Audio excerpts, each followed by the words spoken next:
సోదర సోదరీమణులారా, ఇందు మూలంగా యావత్ ప్రజలందరికీ తెలియజేయనిది ఏమనగా ఏం లేదండి. నా నెయిల్ పాలిష్ స్టోరీలు నేను చాలాసార్లు యూట్యూబ్లో ఒక ఫారినర్స్ చేసే వీడియోస్కి ల్యాక్స్ ఆఫ్ వ్యూస్ వస్తాయి. ఇలానే నెయిల్ పాలిష్లు వేసుకుంటూ డిఫరెంట్ స్టోరీస్ చెప్తారు.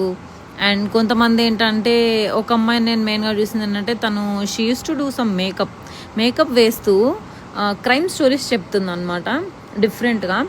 సో నాకేంటంటే, నా దృష్టిలో నేను చాలా బాగా పోర్ట్రేట్ చేయగలుగుతా ఏ విషయాన్నైనా అని నా ఫీలింగ్.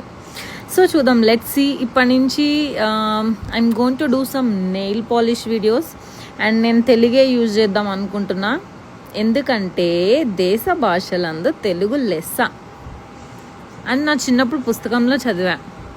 నా తెలుగు సోదర సోదరీమణులు నన్ను సపోర్ట్ చేస్తారని చిన్ని ఆశతో, ఎందుకంటే ఈ మధ్య చాలా నేను వీడియోస్ చూస్తున్నా, చాలామంది ఏంటంటే ఇప్పుడు మామూలుగా క్లాత్ స్టోర్స్ అయినా కూడా సమ్ కన్నడ పీపుల్ అయితే సీరియస్లీ కన్నడలో మాట్లాడతారు, ఒక్క ముక్క అర్థం కాదు.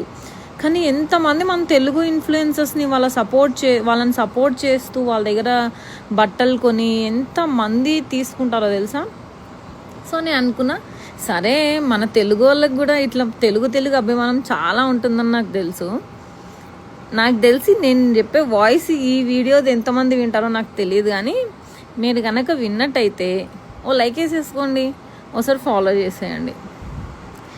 చాలా ఇంట్రెస్టింగ్ టాపిక్స్ మాట్లాడుకుందాం. అండ్ మీకు ఏమైనా సజెషన్ ఉంటే కింద కమెంట్లో సజెస్ట్ చేయండి. ఎలాంటి విషయం గురించి మాట్లాడితే వినాలనుకుంటున్నారు? మాట్లాడుకోవడానికి చాలా ఉంటాయి అనుకోండి. దేని గురించి మాట్లాడుకోలేమండి? అమ్మ గురించి మాట్లాడుకోవచ్చు, ఆవకాయ గురించి కూడా మాట్లాడుకోవచ్చు. పొలిటికల్గా మాత్రం వెళ్ళకుండా, ఐ హేట్ పాలిటిక్స్. పొలిటికల్గా ఏ విషయాలు మాట్లాడుకోకుండా అమ్మ గురించో ఒక అన్న గురించి, like beautiful relations in this world, అంటే మనం రిలేషన్స్కి కాకుండా మిగతా వాటికి ఎలా వాల్యూ ఇస్తున్నామని ఈ సొసైటీకి నేను గుర్తు చేద్దాం అనుకుంటున్నాను.